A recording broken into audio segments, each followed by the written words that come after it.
우리 옆에 분에게 이렇게 인사하겠습니다. 사랑하고 축복합니다. 하나님은 당신을 사랑하십니다.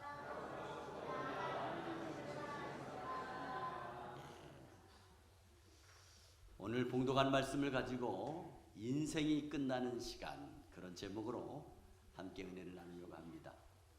이제 영상을 보도록 하겠습니다.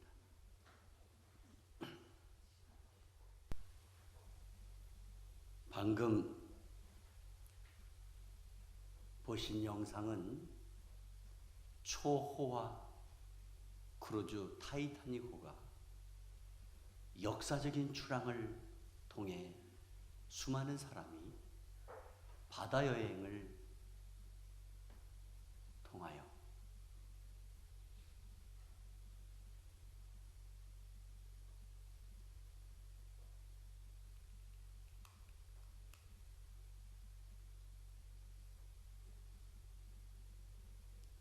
역사적인 출항을 할 때에 수많은 사람들이 삶의 평안과 안식을 누리기 위한 출발이었습니다. 그 영화를 저도 봤습니다. 그 큰 배가 그 배 안에 모든 것을 다 할 수 있습니다. 평안하게 그 배를 타고 여행을 출발했습니다. 그러나 한순간에 그 큰 배도 초라한 모습으로 침몰을 당하고 거기에 탄 사람들이 한꺼번에 생명을 잃어버리게 되는 안타까운 사건으로 말미암아 우리 인생에 교훈을 주는 실화를 극화한 것입니다. 우리는 이 타이타닉호가 아니더라도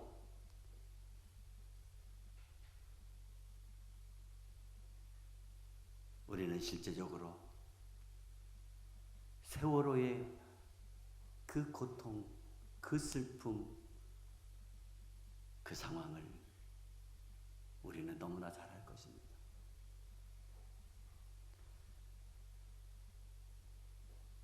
언제 어느 때 찾아올지 모르는 그 상황, 이것이 저와 여러분에게 교훈이 될 수 있기를 바랍니다. 벌써 오늘이 2023년 4월 마지막 주일입니다. 4월에는 만물이 소생하고 아름다운 꽃이 피어나는 계절입니다. 내일부터 5월 1일입니다. 5월의 시를 보게 되면 꽃에 대한 표현과 감정을 또 행복에 대한 비유를 노래한 것을 많이 볼 수 있습니다.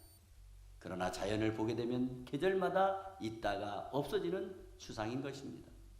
그것이 우리네 인생의 실상입니다. 계절에 봄이 가고 여름이 가고 가을이 지나 금방 추운 겨울이 오는 것처럼 우리 인생도 덧없이 지나가고 마는 것입니다. 하루하루 기울어져가는 석양을 보면 우리 인생도 저렇게 저물 때가 있다는 것을 알아야 됩니다. 어떻게 보면 덧없기 그지없는 인생이 왜 그렇게 빨리 지나가나 생각할 것입니다. 오늘 우리가 봉독한 본문 말씀에 다윗은 두 가지 기도를 드리고 있습니다. 첫째 기도는 4절 말씀에 여호와여 나의 종말과 연한이 언제까지인지 알게 하사 내가 나의 연약함을 알게 하소서 하는 기도입니다. 여호와여 나의 종말과 연한 언제까지입니까? 알게 해주셔서 내가 연약한 존재라는 것을 깨닫게 하소서, 그런 기도입니다. 두 번째 기도는 7절 말씀에 주여 이제 내가 무엇을 바라리요? 나의 소망은 주께 있나이다. 주님, 내가 이제 더 이상 무엇을 바라겠습니까? 나의 소망은 오직 주님께 있습니다. 고백하는 기도입니다. 오늘 다윗의 기도는 보통 우리의 기도와 다릅니다. 우리는 기도할 때 강함을 요구하거나 건강을 요구하거나 물질의 풍성함을 요구하거나 성공을 요구하거나 때를 따른 지혜의 충만함을 기도합니다. 그런데 다윗은 거꾸로 기도하고 있습니다.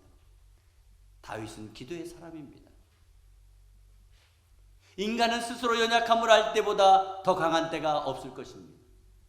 역으로 강하다고 생각할 때보다 더 약한 때가 없을 것입니다. 인간이 스스로 착각하며 살아가기 때문에 그런 현상이 일어나는 것입니다. 착각하면 자기도 망하고 남도 망하는 것입니다. 우리는 사실 한없이 연약한 존재입니다. 사랑하는 여러분, 우리 연약함을 깨닫기 바랍니다. 그래서 하나님 앞에 지극히 겸손한 자리에 서시기를 바랍니다. 그것이 우리가 힘으로도 세상을 이기는 길인 것입니다. 그러면 우리는 어떻게 인생의 연약함을 깨달을 수 있습니까? 다윗의 기도를 통해서 배워보겠습니다. 첫째로, 다윗은 자기 인생이 짧고 연약하다는 것을 분명하게 깨달았습니다. 오늘날 우리 인생이 긴 것처럼 보이지만 지극히 짧은 것입니다. 5절 말씀에 다윗은 자기 인생의 날이 손넓이만 해서 없는 것 같이 보인다고 했습니다. 인생의 연수는 70이요 강건하면 80이라고 말합니다. 사실 앞에서 보면 긴 것 같이 보입니다. 그러나 지나고 나서 뒤에서 보면 지극히 짧다는 것을 깨닫게 되는 것입니다. 벌써 올해도 4개월이 지났습니다. 1년에 3분의 1이 지났습니다. 저도 엊그제 딸을 시집 보낼 것 같은데 벌써 손녀딸이 7살이 돼요. 내년이면 학교에 들어갑니다. 2023년도가 엊그제 시작한 것 같은데 벌써 4개월이 지났습니다. 시간도 세월도 물 흐르듯이 바람이 불듯이 다 흘러갑니다. 솔직히 인생 별것 아닌 것입니다. 뜨는지 모르게 져버리는 태양을 우리는 매일 느끼지 않습니까? 내 인생이 지극히 짧다는 것을 인식해야 하는 것입니다. 자식도 명예도 권세도 인생 무상함을 막지 못합니다. 인생의 덧없음을 깨달을 때 인생을 살아가는 방법은 두 가지밖에 없습니다. 하나는 더 늙기 전에 잘 먹고 즐기자는 불의의 어리석은 인생이 있습니다. 또 다른 하나는 겸손함으로 어떻게 인생을 가치 있게 살아갈 수 있을까 생각하며 사는 지혜로운 사람이 있는 것입니다. 우리는 하나님께서 원하시는 방향으로 살아가시기를 바랍니다. 누가복음 12장 말씀에 보면 어리석은 부자가 창고의 곳간에 가득 채워놓고 말합니다. 내 영혼아 평안히 먹고 마시고 즐기자. 그럴 때 하나님께서 비웃으시며 말씀하십니다. 어리석은 자여 오늘 밤에 내 영혼을 도로 찾으리니 그러면 내 예비한 것이 네 것이 되겠느냐 말씀하셨습니다. 인생은 교만하면 안 됩니다. 겸손한 인생을 살아야 합니다. 오랫동안 세상 좋은 것 누리며 사는 것보다 하나님께서 원하는 삶을 살아야 복된 인생을 사는 것입니다. 그러므로 겸손한 마음으로 하나님의 지혜를 구하는 인생이 되시기를 간절히 바랍니다. 두 번째로 다윗은 육체의 죽음을 통해서 인생의 연약함을 깨달았습니다. 죽음은 인생이 풀지 못한 최대의 수수께끼입니다. 죽음을 이긴 인간은 아무도 없습니다. 죽음은 역사가 없습니다. 수천 년 전과 지금 똑같은 것을 볼 수 있습니다. 역사는 흐르는 것이고 역사는 변화하는 것입니다. 그러나 죽음은 변화가 없습니다. 그러므로 역사가 없는 것입니다. 과거, 현재, 미래의 사람은 똑같은 죽음으로 생명을 마감했습니다. 성경에 거지 나사로도 죽었다고 했습니다. 부자도 죽었다고 했습니다. 그 말씀은 곧 다 죽는다는 것입니다. 어떤 사람도 자기를 찾아오는 죽음 앞에 무력하다는 것입니다. 그러므로 인간은 연약함을 깨닫고 겸손해야 됩니다. 모세는 죽음에 대해서 시편 90편 5절 말씀에 주께서 그들을 홍수처럼 쓸어 가시나이다. 그들은 잠깐 자는 것 같으며 아침에 돋는 풀 같으니이다 라고 고백했습니다. 저는 이 말씀이 이해가 되지 않았습니다. 그러나 어떤 자료 보고서에서 이 지구상에는 하루 120만 명이 사망한다는 겁니다. 초마다 30명이 죽는다는 겁니다. 지금도 여러분 계속 죽어가고 있는 걸 아십니까? 수원시가 130만 명 되는데 수원시 같은 도시가 없어지는 것입니다. 아무리 큰 홍수가 나고 코로나가 한창일 때도 하루 120만 명 죽지 않았습니다. 지난번 튀르키예의 지진 사망자가 5만 명이 넘습니다. 그런데 죽음은 그렇게 홍수처럼 다 쓸어간다는 겁니다. 태풍이 아무리 거세게 불어도 산불 화재가 일어나도 120만 명 하루에 죽지 않습니다. 그런데 죽음은 홍수처럼 그렇게 많은 인원을 다 쓸어갑니다. 그런 홍수의 물결에 언제 내 사랑하는 사람이 누군가가 휩쓸려 갈지 아무도 모릅니다. 이 죽음의 위력 앞에서 나도 너도 우리도 반드시 죽음이 온다는 사실을 깨닫고 연약함을 배워 나갈 때 우리는 겸손할 수 있습니다. 전도서 7장 2절 말씀에 초상집에 가는 것이 잔치집에 가는 것보다 나으니 모든 사람의 끝이 이와 같이 됨이라. 산자가 이것에 그의 마음에 둘지어다. 산자가 이것에 그의 마음을 둘지어다. 저는 수없이 초상집에 가보았습니다. 가서 집례도 하고. 그러나 초상집에 갈 때마다 항상 나도 언젠가는 저렇게 떠나겠지. 지난번에 산소에 갔을 때도 우리 누님들에게 그렇게 얘기했습니다. 이제 우리 차례지요. 여러분, 초상집에서 인생의 지혜를 배웁니다. 사람들은 매일 집을 떠나면서 차 타면서 오늘도 무사하기를 바랍니다. 그래서 나누는 인사가 안녕히 가세요. 안녕히 계세요. 안녕히 다녀오세요. 이 인사 아닙니까?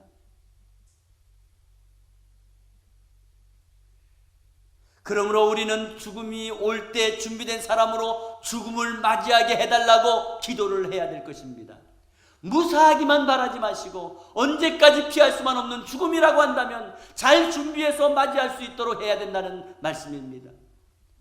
오래전 한 목사님이 교통사고를 당하셨습니다. 어떻게 그렇게 됐냐고 물었더니 아무 생각도 나지 않고 순간 이러다 죽는가 보다 생각했다. 순간. 어떤 분은 생명보험회사 직원이 회사에 찾아왔습니다. 그래서 보험을 계속 소개합니다. 아유, 생명보험이 이렇게 비싸네요. 잘 생각해보고 들겠습니다. 그리고 집에 가다가 사고당해서 죽었답니다. 언제 어느 때 하나님께서 부르실지 아무도 모르는 겁니다. 내 죽음 내가 모릅니다. 그러므로 우리는 하나님 앞에 겸손해야 됩니다. 오늘도 무사하기만 바랄 것이 아니라 부르실 때 준비된 사람으로 맞이하게 해달라고 기도하기를 바랍니다. 어떤 젊은 청년이 28살에 암에 걸렸습니다. 6개월 동안 바싹 말랐습니다. 아편 주사를 맞고 중환자실에서 해골같이 되어 죽음을 맞이하고 있습니다. 서울대학교, 서울대학원을 졸업한 사람입니다. 좋은 직장이 다 준비되어 있는 사람입니다. 그러다 보니까 의사와 가족들이 암이라는 사실을 숨겼습니다. 다만 몇 달 치료하면 퇴원한다고 속인 것입니다. 그 청년에게 목사님이 찾아왔습니다. 복음을 전합니다. 그러면 빙긋이 웃기만 합니다. 매일같이 견딜 수 없는 통증으로 몸부림치면서 자기 죽음을 모르는 청년 앞에 목사님은 인생의 피해를 느끼지 않을 수 없었던 것입니다. 예수를 알지 못하는 사람 불쌍한 인생입니다. 인생이 길고 짧은 차이는 있겠지만 모든 사람은 다 죽음을 소유한 인생입니다. 오늘 건강하다가 뒤를 활보하는 사람도 죽음을 소유한 존재로서 하나님 앞에 겸손히 나와야 될 줄 믿습니다. 세 번째로, 인생을 살면서 언젠가 끝인지 모르는 것이 우리의 인생입니다. 하나님 앞에 연약함을 배우면 인간은 강해지고 보람있게 살 수 있습니다. 죽음이 덧없음은 죄의 결과입니다. 다 사망에 이르는 겁니다. 죄 문제부터 해결하고 인생을 살아야 되는 것입니다. 이 문제 해결 못하면 어리석은 부자와 같은 것입니다. 인간에게는 영의 죽음, 육신의 죽음, 영원한 죽음이 순서대로 오는 것입니다. 오늘 아무리 신세대로 발랄함을 자랑해도 죽음은 면할 수 없습니다. 죄의 깊은 사망입니다. 죄의 값은 사망이요, 한 번 죽음인 것은 정한 것입니다. 한 번은 제가 꽃꽂이를 보면서, 생화로 만든 꽃꽂이를 보면서 물었어요. 이 꽃이 죽었나요? 살았나요? 어떤 분은 살았다고 말하고요, 어떤 분은 죽었다고 말합니다. 죽음이 바로 그런 것입니다. 영적인 죽음은 가지가 나무에서 끊어졌듯이 하나님으로부터 끊어진 것을 말합니다. 그래서 인간은 하나님을 안중에 두지 않고 살아갑니다. 육체적 죽음은 풀의 꽃과 같이 70년에서 80년 되면 마르게 되고 시들어버리게 되는 것입니다. 꺾여진 인생이라는 나무는 70에서 80년밖에 살지 못합니다. 그것을 영원히 사는 생명이라고 착각하면 안 된다는 것입니다. 일시적으로 살아있는 생활은 영원한 생명이 아닙니다. 왜 예수 그리스도가 생명입니까? 영원히 살아계시기 때문에 생명입니다. 반대로 죽음도 영원한 것입니다. 지금 아무리 싱싱해 보여도 반드시 메마른 때가 옵니다. 농부가 알곡과 쭉정이를 나누어 불태우는 날이 반드시 옵니다. 하나님께서 육신적인 죽음 뒤에 심판을 하십니다. 불신자들에게는 영원한 죽음이 준비되어 있습니다. 죄의 결과 때문입니다. 여러분은 어떻게 죽음을 준비하고 계십니까? 예수 믿으면 영생의 허물을 극복하는 것입니다. 예수를 믿으면 영원한 생명을 소유하는 것입니다.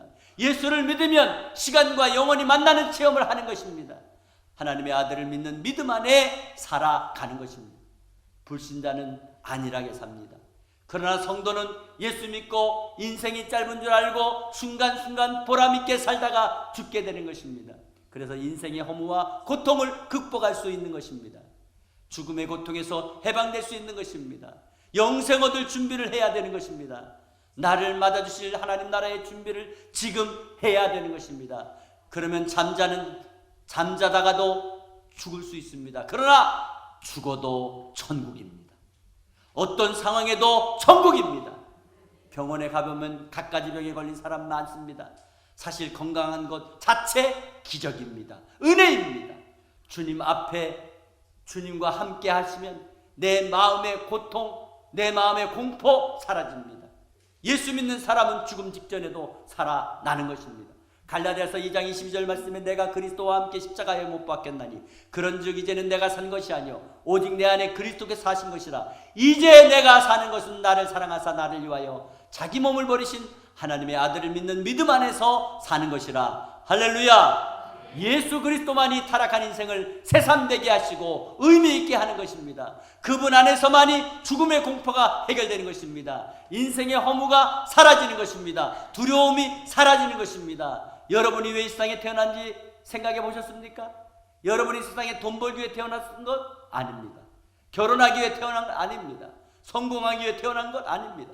모든 인생은 주를 위해 태어난 것입니다. 그러나 그 삶을 살지 않을 때 심판을 받고 영원한 죽음이 예비된 지옥으로 가는 것입니다. 지금도 하나님은 1초에 30명, 하루에 120만 명의 지구의 생명을 거두어 가십니다. 여러분의 생명도 하나 둘 분초를 해야 되는 인생이 끝나는 시간이 되었음을 기억해야 됩니다. 하나님께 단지 무사히 하루를 지나게 해달라고 떼쓰지 마시기 바랍니다. 하루 이틀 한 해 두 해 더 사는 것은 별 의미가 없습니다. 구원받고 영원히 살아야 됩니다. 나를 지으신, 나를 세상에 보내신 하나님의 뜻을 위해 살아야 됩니다. 예수 그리스도 안에서 죽음을 준비하고 오직 믿음으로 살다가 가슴 벅찬 천국의 삶을 이 땅과 하늘에서 소유하시기를 바랍니다. 그래서 주님을 위한 일을 해야 됩니다. 그것은 나처럼 구원받고 살아야 될 사람을 만들어 가시기 바랍니다. 그렇게 살아야 됩니다. 그래야 영원한 생명의 기쁨과 영원한 평안을 누리며 살아갈 수 있습니다. 이런 은혜가 예수 믿는 저와 여러분의 삶에 나타나기를 주 예수 그리스도의 이름으로 축원합니다. 축원합니다.